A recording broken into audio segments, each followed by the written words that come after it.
and welcome back to Logan's Voice, where we speak truth to silence surrounding addiction, loss, and healing. I'm Doug Ballinger, Logan's dad, and I believe that even in our deepest pain, our stories have the power to bring light, connection, and maybe even hope. Today, I'm honored to share my microphone and platform with someone whose journey is as powerful as it is personal. Ari Serap joins us from northern Israel, where he lives with his wife and two young children. A life that's both grounded in healing work and shaped by unimaginable loss. Ari was just 6 months old when his brother died from heroin overdose. Though he never got to know him, Ari has carried the weight of that loss and the silence that followed throughout his life. Diagnosed with ADHD at age 4 and later bipolar disorder at age 9, Ari spent years navigating childhood under the shadow of medication, misdiagnosis, and the search for peace in a noisy mind. Now, as a mentor and coach for adult men with ADHD, Ari teaches people how to regulate their nervous system without medication through food, rhythm, awareness, and intentional choices. His work is rooted in empathy and lived experience and in the ache of a brother never known. We're going to talk about trauma, about healing, about what it's like raising children in a war zone, and about the power of breaking cycles, even when you didn't start them. Ari, thank you for being here today. I know your story is powerful, and I'm honored to share this space with you. Um, Thanks for having me. can you give us a little bit about your story? I know you're a father, a husband, you live in Israel. Things are not so peaceful there right this minute, but tell us a little bit about your story before we get in depth. So, unfortunately, my story, I think, is quite common. I just don't think there's not so many people voicing it. I don't think that a lot of people share this type of story, and that's why I'm a voice for so many men, and it has to be heard. So that story is at a young age, at the age of 4, I was diagnosed with ADHD. I was immediately put on Ritalin, which is a crazy, crazy drug to be put on, especially at the age of 4. At the age of 9, I was diagnosed with bipolar. I didn't find out until my early 20s that I was misdiagnosed. At the age of 12, I was sent to rehab because my parents didn't know how to deal with me. No one knew how to deal with me. And I was in rehab for my entire adolescence. From the age of 12 to 17, I was in and out of rehabs. And these rehabs were drug rehabs. I was like the only kid in the rehab that didn't have a drug issue. I actually learned about drugs in the drug rehab, funny enough. So, and that turned into being in rehab for so long, trying to understand how to communicate, how to work with this anger. My entire life, I was told that something's wrong with me. I was told that I'm slow. I was told that I was a devil child. I was told that I had issues. And it wasn't until I got much older that I realized that there's nothing wrong with me, that I'm just wired a little bit differently, that I have challenges and I have to learn how to deal with these daily challenges that I face. And that's my responsibility. And then once I learned that, it was time to get to work. And yeah, that's a little bit about me. That's a very heavy path for a young child to grow up with those kind of issues. How did the medications affect you? I felt like a zombie.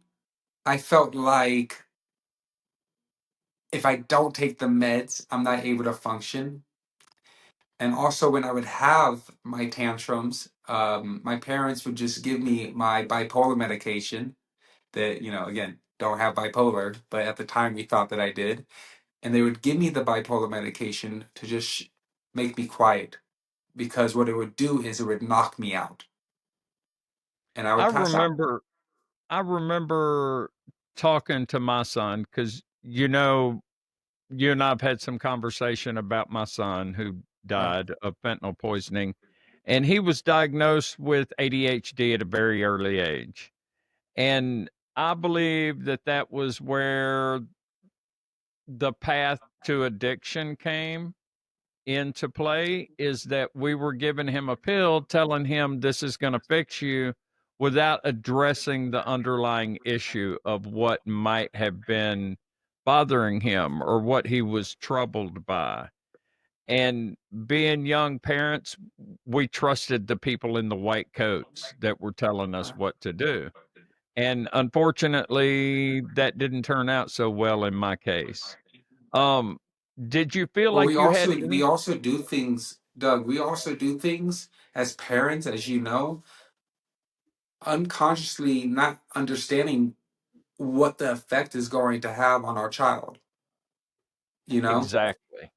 and it's a slippery slope. Did you feel like you had any voice in the decisions about your medications? No, None at all. no. What 4 year And old does? What right, 4 year I old mean, look, does? You know, your parents tell you to do something, you trust them, and you do it. and that's the way it's supposed to be. If parents were a little more educated, maybe that would help, but I understand. How has that experience shaped you as a parent? Because I know you have 2 I children. I have two kids. I have a 3 year old daughter, 3.5 actually, and I have a 18-month son. And I don't trust doctors. As far as I can take a stick and touch them, I don't trust them. And I'm anti-medication. I believe that, if you have to take, meds, then for like a certain thing, I can't really see what that would be, you know, unless I'm like dying, God forbid. And it's like, for instance, I've been having some like gut issues, you know, and I'm supposed to have a colonoscopy and an endoscopy, right? And I found out that they a friend of mine just did it recently, and they told me that they sedated him with fentanyl. Yes. And I don't want to do the procedure. I'm afraid to do the procedure because I've been medicated with some heavy duty stuff that, because of that, and from my experience, my relationship with being medicated my entire life, I don't want someone to put fentanyl of all things in my body. So right now I'm doing the research with the help of my wife of how can I still take care of myself and making sure that I'm doing the responsible thing without putting something deadly into my body. And I feel like a lot of times we feel like we have no choice. We feel like we're being pushed up against a wall, and that the only way that I can figure out what's going on with my body is if I do a colonoscopy, if I do an endoscopy. And that's the only way I'll be able to talk to a GA. And that's the only way I'll be able to figure out, what's going on with my body is by speaking with a specialist. And the only way to do that is if I let them sedate me with fentanyl for them to do the procedure. Have you asked And them if there's any other sedation possibilities besides fentanyl? so I won't know unless I go to the actual procedure and I talk to the anesthesiologist, right? But the point I'm trying to make is I think sometimes we feel like we have no other choice. I have no other choice to put my kid on ADHD meds. I have no other choice, but there's always choices. My wife had a gallbladder issue and they wanted to take her gallbladder out. My wife cured herself by diet and eating correctly and just natural remedies. So there's always a choice. It might be harder but there's always a choice, and it's our responsibility to find out what our choices are. I'm convinced that some of the things we're getting in our food supply these days are causing some of the medical issues that we experience as humans. I don't remember growing up as a child back before there was fast food everywhere and grocery stores were full of processed sugars and things like that. I don't recall them getting the strange little illnesses that we get today, gut issues. I mean, heart attacks happened because they were eating a lot of fatty fried foods, but I understood that and all you had to do was stay away from fried foods. But now I believe that the food supply has things in it that are affecting our health in a Well, negative I way. eat I eat fairly clean, right? And I think one of the reasons why I might be having gut issues is I think it's from the medication that I've been taking since I was 4 years old, catching up with me. I think it could be from I used to drink heavily when I was a nightclub promoter before I became religious. Um, I used to take high milligrams of ibuprofen or Tylenol whenever I would have a headache growing up, you know? And these things catch up to you. They add up. They could stay with you. So like, yeah, they put fentanyl in you. I'm just gonna go back to the colonoscopy, right? If they put fentanyl in you to sedate you, yeah, it does the job by sedating you so they could do the procedure, but what's the long-term side effect? You know? I have a Right. friend who just did it. He was throwing up. It took him like a week to recover. You know, yeah, you take ibuprofen for your headache. What's the long-term side effect? Yeah, you take Ritalin and Adderall for your ADHD. What's the long-term side effect? Yeah, short-term is able to help you focus, but long-term, what's it doing to you? So I'm convinced, on top of the food, the whole society, right? Our society that we live in does not have our best interests. That you have to go outside of the box. You have to do your research. And the only way that you're going to do that is once you wake up and you realize it's not it's not what it seems.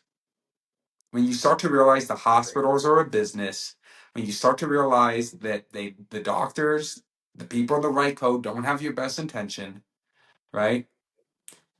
You start to realize like if I'm going to be healthy, if I'm going to live my life in a way that I can feel fulfilled and healthy at the same time, it's going to come from me. And So that's a very important thing to I realize. agree. I agree 100%. Let's go back a little bit in your life. You told me when we talked before that you were born in Canada, you lived in California and Las Vegas. Yeah. So you've got experience here in America. Is the healthcare system in Israel where you live now, is it as messed up as ours is here in the United States? Are they overprescribing opioids and pain relievers and things like that in Israel? We're social medicine here in Israel, right? It's not private. It's definitely cheaper. And from my limited experience with the medical system in Israel, I think it's very similar to America. They're quick to prescribe something to you. But we do have options. I will say this, we do have more holistic options that are covered by healthcare. Nice. You I know, so wish you it could was that do, way here in America. like my clinic, if I'm prescribed it, I can get a lymphatic massage, that's covered by my health insurance. There's literally branches of like holistic medicines for your health insurance. So that's something very, I think, unique to Israel that America doesn't do. It's good to see that they recognize the value of the holistic approach to people's health. Um, Yeah. can you talk a little bit about Las Vegas? Do you want to get into what you were doing in Vegas and what led you to Israel? So I was a nightclub promoter for One Oak nightclub in Las Vegas. But more than that, I was just money hungry. I was selling drugs. I was doing whatever I could do to make money. And then I hit what I call a quarter life crisis. And I was given an opportunity to leave Vegas and go to Israel. And I was like, well, I have a job here. I have a condo here. Like, how am I just going to quit what I'm doing and just pick up my life and go? So I spoke to my parents about it, and I was terrified to tell my dad. And my dad says to me, I think you should go. I don't think there's anything left here for you. And I don't just think you should go. I think you should move there. And my whole system was in shock. I was like, what? And I sat with it. I let it marinate. And then 2 weeks later, I quit my job and I was on a flight to Israel. That that's an amazing story. Had either of your parents lived in Israel before? They never lived in Israel, but they did their honeymoon in Israel. Actually, when they were in Israel before I was born, they had a driver that they loved. That this He was like a taxi driver, but he drove them everywhere. And he brought my parents over to their house for dinner and just treated them like family. This taxi cab driver's name was Ari. So I'm not named after a taxi cab driver in Israel, but they loved the name so much that they took his name and actually had my grandfather in mind. Of That's who I'm named after, but they used the name Ari because they just loved the name. And yeah, Well, I like the name Ari. It's a nice name. me too. Um, Has a nice ring to it. so what kind of drugs were you selling when you were selling drugs? So the heaviest thing I ever sold, and thank God it didn't get worse than this, because it could have, right? Because I had the contacts. I had people come up to me and ask me to buy heroin before. I've had people ask me if they can buy cocaine, right? And I just wouldn't do it, right? Because of like, I have traumas when it comes to, heavy drugs like that. Not from personal use, but, we might get into it. But the hardest drug that ever sold was ecstasy. And was fentanyl around back then when you were selling it? No, Had I it didn't come know on the anyone. scene? I didn't know anyone personally who was selling fentanyl. I did know people who were selling heroin though. So if they were selling heroin, most likely they could probably get their hands on fentanyl. I would imagine. So you've been out of the United States for about 10 years now, correct? So yeah, I moved to Israel about 10 years ago, but the last time I stepped foot in the States was about 5 years. I haven't visited the U.S. in about 5 years. So over the last 10 years, the street drug supply in America has become incredibly poisoned with fentanyl, which is a synthetic opioid, xylazine, which is an animal tranquilizer and not an opioid, and carfentanil, which is a large animal tranquilizer, like for elephants and hippos and rhinoceros. I don't even know why somebody would have that in their possession, but the cartels are mixing up recipes um, with precursor chemicals and turning it into powders and liquids, and they're pressing it into pills and selling pills on the street.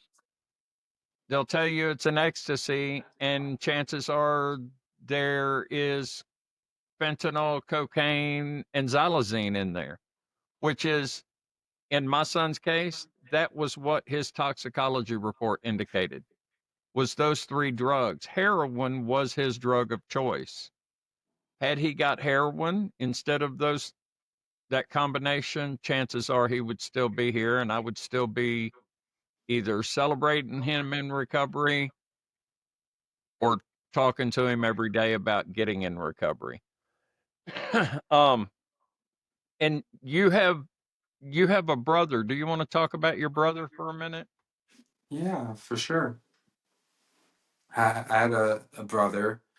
Um, we had different moms, and when I was just a newborn baby, um, he decided. This is the story that I was told. This is all I know. Is that when I was a baby, about 6 months, he decided to do heroin. It wasn't like he's done it before in his past, right? Like that was his drug of choice was heroin. But this time he said to his friend that he was doing it with, I'm not doing it again. This is going to be my last time. This is going to be my last time and I'm stopping. And he ended up dying from that time of using. And it used to really, really mess with me. Even though I don't remember my brother at all because I was just 6 months old. But the idea is that I had this brother and he knew that he just had a newborn brother that he still wanted to do drugs used to really deeply affect me. And I used to have serious panic attacks from it. And then I had to realize that it had nothing to do with me. It had nothing to do with me. That he had an addiction and that's something that would have continued with or without me in the picture. And I had to learn that. I struggled with this all the way through college, and I had to learn that truth that it had nothing to do with me, that his pain and the struggles that he had to go through were were and are separate from me. And I had to stop making it so personal. I had to stop making it about me. And That once I was able to do that, I was able to find peace with that. that's a tough lesson to learn. I know that I carried a lot of guilt and blame after Logan died on myself because I felt like I could have done something more. Or maybe if we hadn't have got him prescribed Ritalin when he was a young child, and I could what if it to death. But it has taken much research for me to understand that it's not my fault. It's the addiction is a mental wellness issue, and we did not address the mental wellness part, the demand. I saw something on the news. I get alerts in my email from Google, and I have a lot of drug related alerts set up, and one of them was a lady talking about feeling guilt about her child dying. And the addiction is a disease, not a moral failing. That's something that we have struggled with. I know here in America. I don't know if it's the same thing in Israel. I'm so excited to be able to talk to you about Israel. And I am sorry about your brother. I wish that you could have grown up knowing him. It's called survivor's guilt, I think, is the name of it. Do you ever feel like your life has been shaped around the space that he left behind? Yeah, I I don't think I was compared to him at all. But from what I know about him, I definitely feel like there are definitely characteristics that are similar. Like he loved to entertain.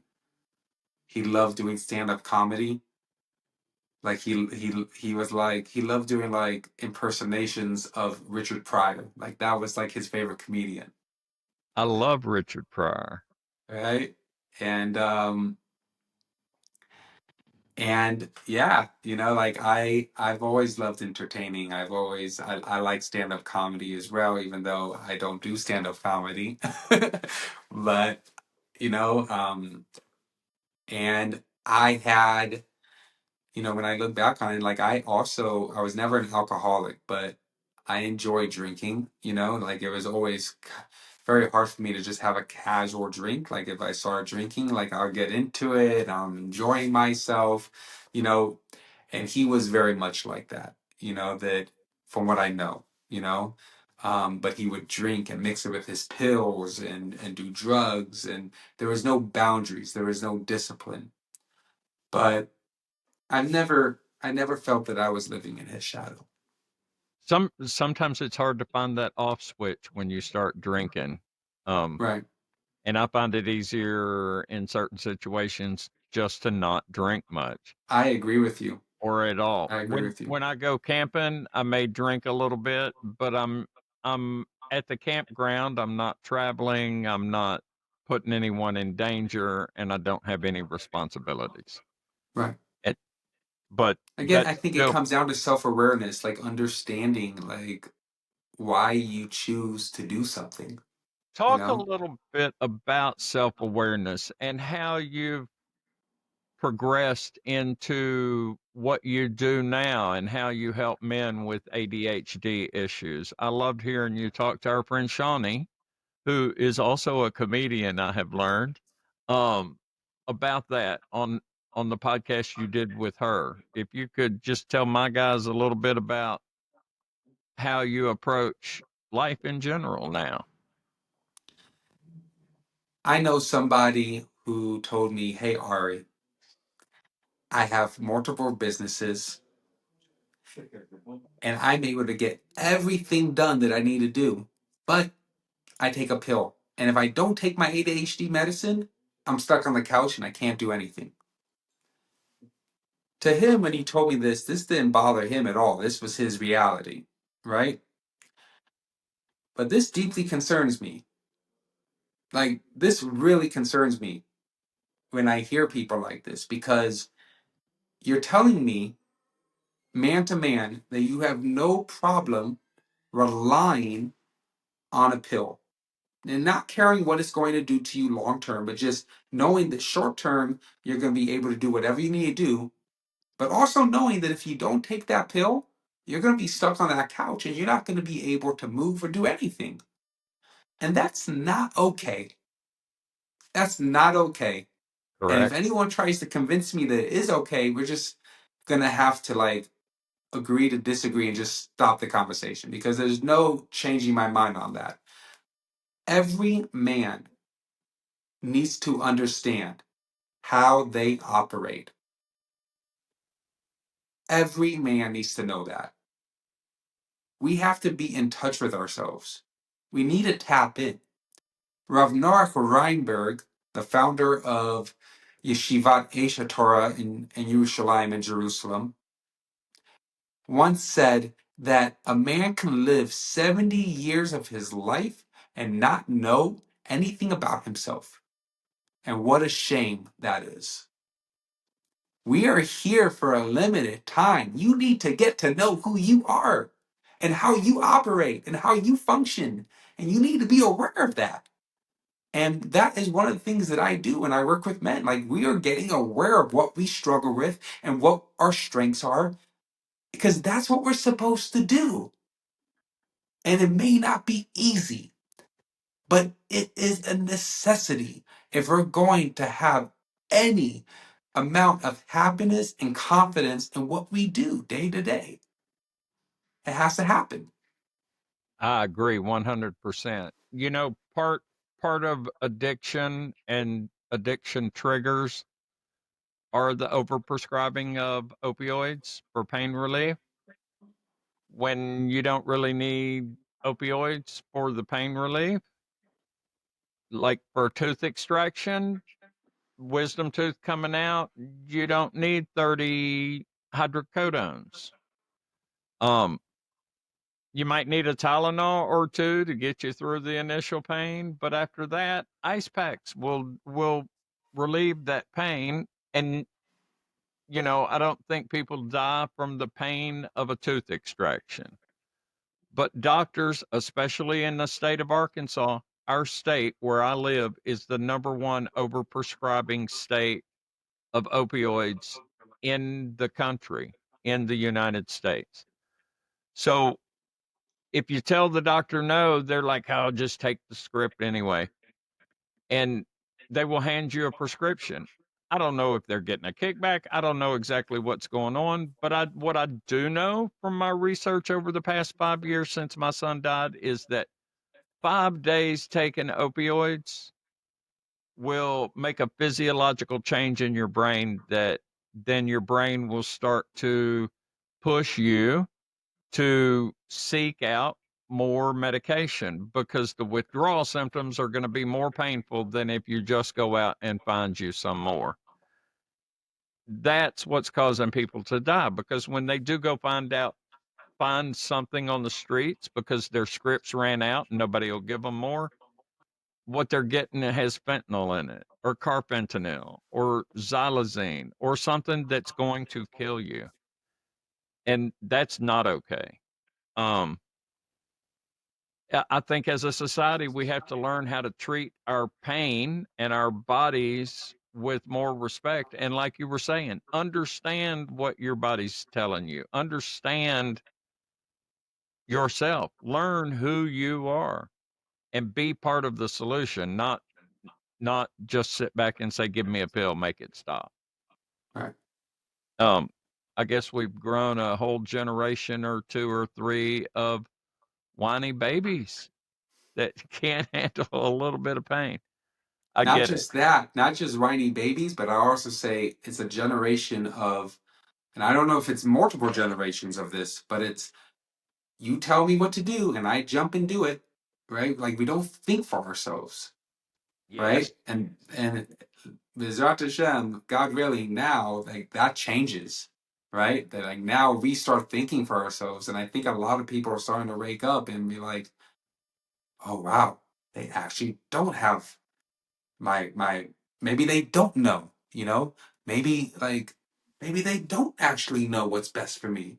I think it's very easy, no matter what we're talking about, whether it's a doctor or a lawyer, a police officer, a priest, a rabbi, anybody, right? We have to remember at the end of the day,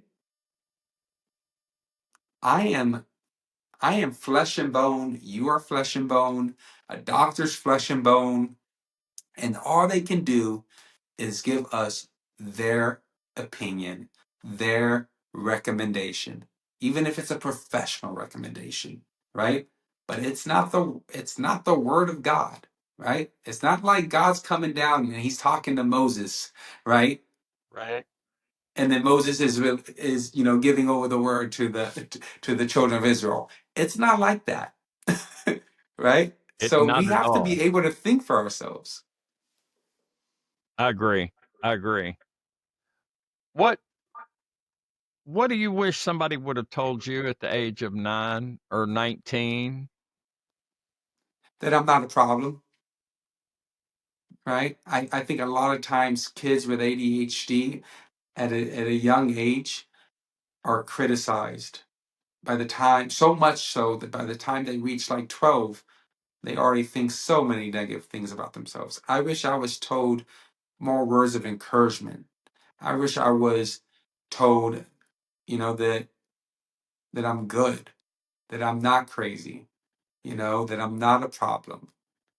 And on top of that, I wish I was given actual skills on how to deal with things that I obviously struggled with instead of just being forced to take a pill to shut it off by It, putting me to sleep. it's easier for a parent to sedate a child and not have to deal with it than put in the hard work sometime to do the training. It's the same reason why parents give their kids screens, right? Screen time. So the kid will stop crying and making a fit, and the parent can just do what he wants to do. It's the same reason why, televisions and computers and smartphones, like, be quiet, play your video game, leave me alone so I can just do what I want to do. But no, being a parent's not easy, and we have to be attentive. And even something, you give a screen, right? You give screen time to a kid who has ADHD, and then you decide to take it away. You don't even realize what you're doing. You are literally setting up the scene for a natural disaster. Yes, I agree.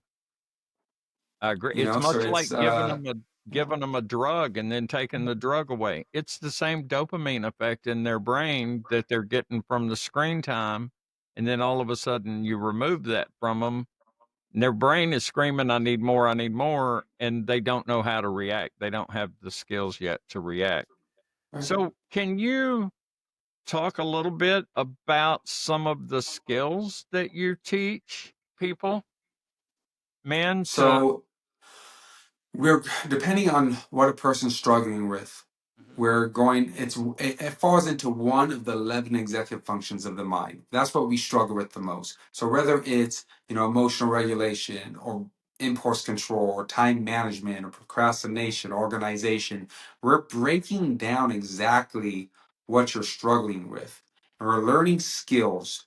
I can't go through each skill, because it really depends on the person, right? But I will tell you this: on top of that, on top of learning the skills, and on top of creating systems that actually work, I'm helping the people that I work with retrain themselves on how they look at themselves, how they value themselves. Because if we are learning skills and we're creating and implementing systems to help us day to day, but at the same time we think we're worthless, that we think we're a problem unto the world, it's not going to help us so much. We have to change the way we think about ourselves. That We that have is to. so true. The stigma associated with any issue, whether it's drug use, alcohol use, or just mental unwellness, keeps people so quiet and silent and suffering in isolation. Um, I think what you do to help people learn who they are and understand who they are kind of helps break that stigma. The more you tell somebody that they're not worthy, the more they believe that they're not worthy. And then they're trying to quiet that noise in their brain. And every time I see someone in recovery, I make a point to smile, to acknowledge their strength of their recovery, because I know that is tough work, especially if you're brand new at it. Whether you're recovering from screen time as a child or a severe drug addiction. I've had a guy on my podcast that used to sell fentanyl on the streets. Um, I had another one that did MDA as his drug of choice and, had to be revived with Narcan. So I celebrate people in recovery. They are worthy. They're human beings. You're a human being. I'm a human being. W- We deserve recognition of that and we deserve love just because of that. God doesn't tell people, I like you because you're doing better than I like this group over here. That's just not how he works, in my opinion. Right. The whole teaching is just love. And it's not just love for yourself, it's love for one another as human beings. That's my opinion, and I'm going to stick to that story. I'll add on to it if it's okay. Absolutely. Every person I've ever met who has been going through recovery, right? And then they recovered, right? They like really worked on what they struggled with. These people are unbelievable. Whether it's Unbelievable. ADHD or Yeah. drugs, they're unbelievable, right? Because we're talking about people who were in the darkest pits of their life and they were able to crawl out of it and now live a healthy life. Like that is not simple. And someone who can do that has incredible strength, Isn't that right? amazing? I Incredible find strength. And Yes, I I'll find that add on amazing. something, one more thing to what you were saying. Absolutely. It's brought down in the teachings of the Torah that if you go through your life without any problems whatsoever for 40 days, you lose your portion in the world to come. Say that one more time. If you go through your life for 40 days with no problems at all, no issues, your life is smooth sailing, it is easy in every single way, you lose your world to come. Wow. So that means if you're going through problems, God loves you. I've, I've been through my share of problems, so hmm, You know what? But that's like very when interesting. we actually go through stuff, right? We're thinking like, why is he putting me through this? Why is he putting me through this? It's literally an act of love. It's literally Hashem showing us through a metaphorical like guiding hand. Like I'm trying to get you to work on this certain thing because I love you, right? So we have to be able to see that like when I go through struggles, it's not because some like evil being is trying to make my life hard. God forbid, no. Like I'll share another quick story with you. There's a story, right? A guy passes away, and now he's in the next world, and he's being shown a video of his life, right? And he sees all the times that he had so much pain and was going through so many things. And he says to God as he's watching this video, you see, you weren't there with me when I was going through that. You weren't there with me when I was going through that. And God says, what are you talking about? I was holding you the entire time. So we don't we need to tap into that everything that I go through is for actually my benefit. Like we need to stop playing the victim. We need to stop playing the victim, and we need to realize it's like, yeah, things are hard. Things are hard, but you know what? You can do hard things. Yes, And it's not going to be easy, but you are capable of doing incredible things. But it does start with believing in yourself. I agree. And sometimes you just have to remind people to believe in themselves that they do Yeah, have the strength. yeah, So you talk a lot about diet in what you do. Um, can you talk about that a little bit now? Like eating clean and how you try to make sure that you get the right things in your body to make the right things happen in your body? yeah, absolutely. So your body is is holy, right? This is the vessel that you were given in this world to travel, to operate, to do things, right?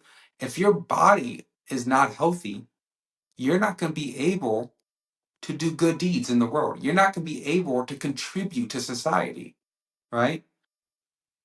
If your body is not healthy, right, it does affect your ADHD.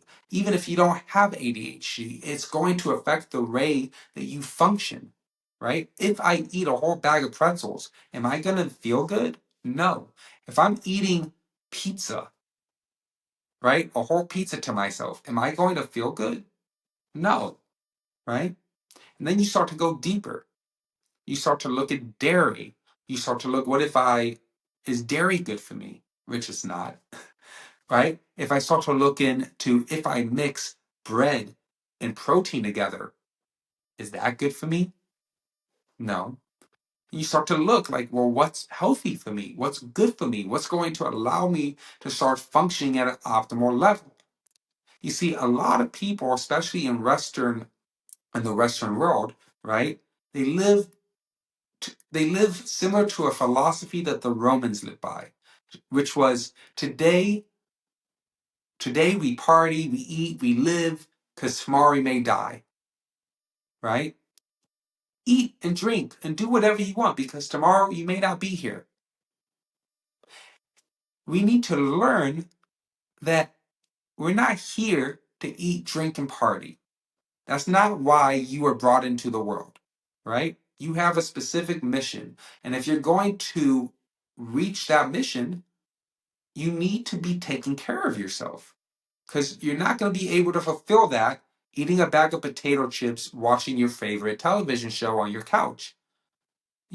I'm not trying to be harsh, but it's just like y- your time is limited, right? And there's so much for you to do and you have so much potential. But sometimes when you're on that couch eating the bag of potato chips that has so many different chemicals in it and it's affecting you in so many ways you can't even start to understand, right? It's an escape for you. You don't want to deal with what's going on in the world, right? So eating healthy or even just being conscious of what I'm eating and what's in it, right, is the first step to start living with awareness. People ask me like, you know, what are you doing, Ari? Like, how did you do this and how did you do that? And people who are very heavy set may ask me this. And I'm like, dude, you have to be aware of what you're doing. And you also have to want it. You have to want to accept positive change into your life.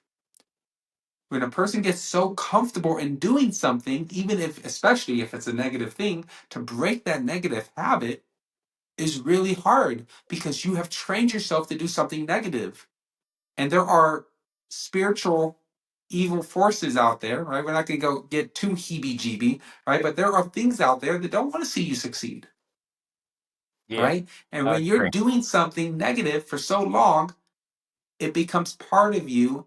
And for you to break that takes discipline, takes determination, and takes a lot of resilience. But no, it is very, very possible to break it. You just have to really want to break it. And you're gonna have to put in the work. So it sounds to me like you really are dealing in the recovery field. In a It's way, it's in a not way. necessarily recovering from active drug or alcohol addictions, but you know, what I've learned in my research over the past few years is that there are addictions to so many other things that are just more readily accepted because society just says it's okay. Um, Cigarettes, for example, alcohol. It's not a street drug. Street drugs is what's killing our kids over here. But when there's just so much more. So you're operating in that lane and you're helping people learn how to get out of that hole. So you're Yeah. like the guy at the top holding the ladder down there for them to grab hold and crawl out. And for that you should be very proud. Thank you. What does the word recovery mean to you?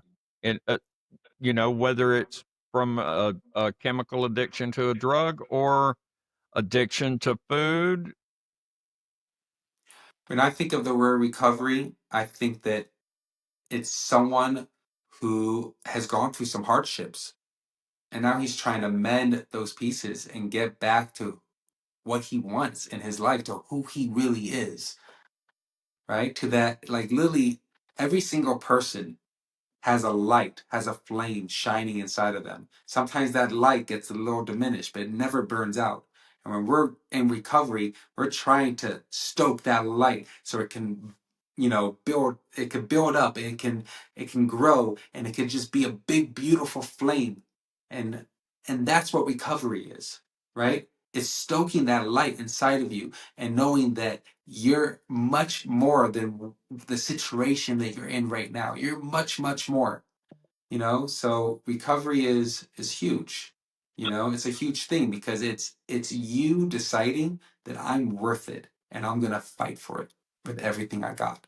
That's what I think when I think of I recovery. love that analogy. I love that analogy. You can use it. I I probably am gonna use it when I'm out in public speaking. Um, we've talked about breaking cycles. What cycle do you want to see end with you and not passed on to the next generation? I don't want my kids to ever. I don't want my kids to ever feel like they're a problem. And if they do feel like that, and if I am aware of it, which I try to be very in tune with my kids. I would do everything in my power to teach them skills and to get them to realize that they're not a problem, that they're beautiful. I want them to feel that and know that in every single way. And create safe space for them to be able to come to you or your wife Right. and say, "Hey, I'm having this issue. I don't know how to deal with it. I'm embarrassed Absolutely. by it." Just I want to have unconditional a love. very, yeah. I want to, I feel so, again, my kids are very young, but I feel very, very close to my kids. And, whatever I can do to be healthier and to be better for them, and, I'll do it because, like, they're my world, you know? And it's like, I think there's that time, especially when you're a parent, when you realize it's not all about you anymore, and you're not just taking care of yourself for you. You're taking care of yourself for those that you're also responsible for. You're So if you're Yeah. struggling with food, right? You need to start eating healthier, not just for you, but for your kids. I Yeah. have a friend, a good friend of mine. He lost his dad when his dad was only in his early 50s because his father did not take care of himself, And my friend, like, kind of resents his dad a little bit because of that. Like, he was trying to tell his dad for so long, take care of yourself, take care of yourself. We have to realize that, like, we have responsibilities. We have responsibilities. It's not all about us. And it's so easy for us to just get in our little self-centered brains and just be like, well, this is how I feel and it's my body and it's my life. But you know what? No, it's more than that. If you decided with your free will in this life that you're living that you wanted to get married, well, you know what? You just inherit responsibility of a whole nother person, of a whole nother soul in this world. And if with that person you decided to have a kid, well, more responsibility. And you decide to have another kid, another kid, another kid, you are responsible for everything that you decide to do in this world. So we have to realize that, and we have to man up, and we have to, again, realize that it's not all about me, but it's also about those in my life. Yes, I agree. Let Before we wrap up, I want to talk a little bit about where you live and what you're experiencing right now. Mhm. In the introduction, I did talk about that you're in Israel, that you're having to deal with bombs coming from the skies. Um, you have your wife and children there, and there's a lot going on. What's daily life like for you there in Israel now? It's scary. It's scary. We don't have a bomb shelter in our in apartment, and we both grew up in America. And just to say, like, oh, our house doesn't have a bomb shelter, like, it's weird, like, you need a bomb shelter, especially right now. And it's so intense. And we've been literally getting up in the middle of the nights and going in the hallway that if God forbid something happened, right, the hallway is not protecting us, you know? My daughter knows what sirens are. My daughter knows where rockets are at the age of 3, you know? And she's probably going to have trauma from this. And I'm going to do whatever I can to help her with that, you know? She doesn't know anything else. My son doesn't know anything else. That's a wild thing to sit with. And I try not to sit with it so much because it's painful, you know? But I'm aware of it. And again, I'll do whatever I need to do to help my kids overcome that. Um, but my rabbi who's in America owns a house. I was telling you a little bit about this, like, very close to where we live, and he has a bomb shelter, and he's letting us live there until things calm down, rent free. Israel, if you're a Jew, is the safest place to be. I don't care what anyone says, whether there's rockets or not. For someone to just let me come into his home and live there with my family rent free, what? Right? And we're all in this together and we feel it. Every Yid in Israel is in it together. There's a saying in Hebrew called Am Yisrael Chai. The nation of Israel lives. And you feel it here, right? And the Jewish people is an ancient people. It's not just a religion, it's a people, right? And every nation that has ever tried to destroy the Jewish people is no longer here.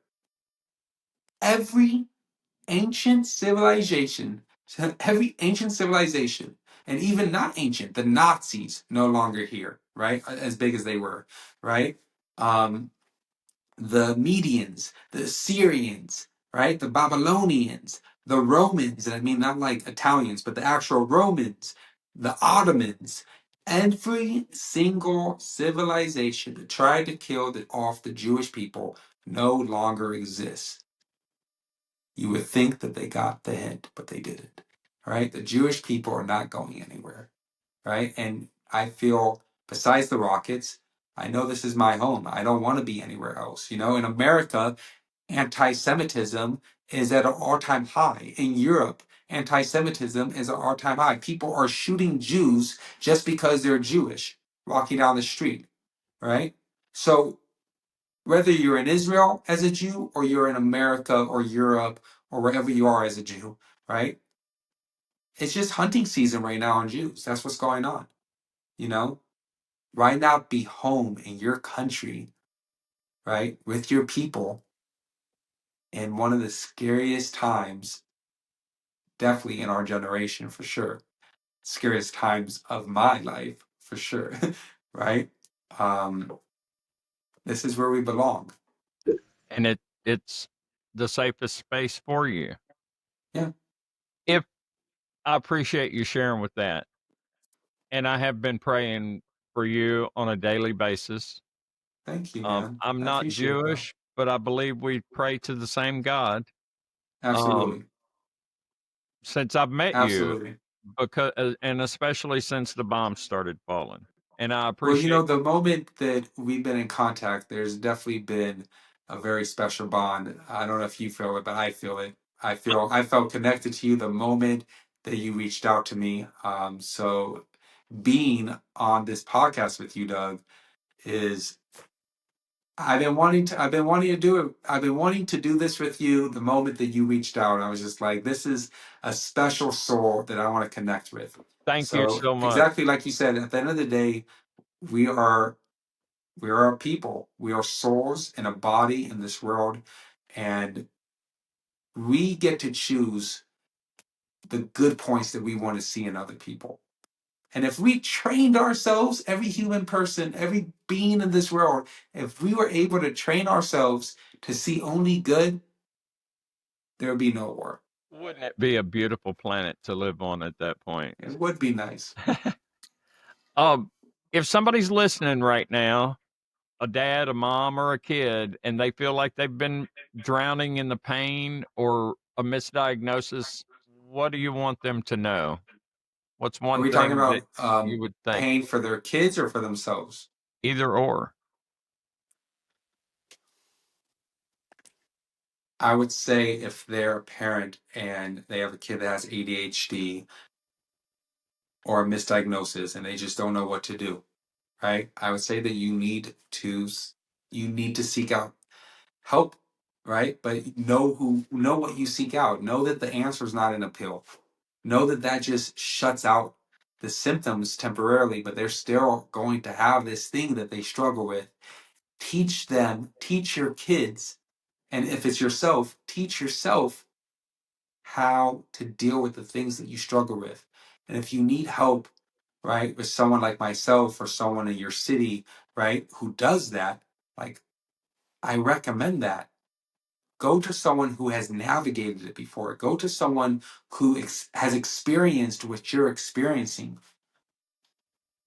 Don't feel like there's no doors for you to open. There are tons of doors for you to open. You just have to search for them. I know you provide counseling just to adult men, correct? Right. And so if there is an adult man out there looking to be counseled, do you offer your services over Zoom or Yeah. some All my internet clients are over Zoom. or over Zoom? I have clients in America. I have clients in Australia. I have clients in the UK, and of course in Israel.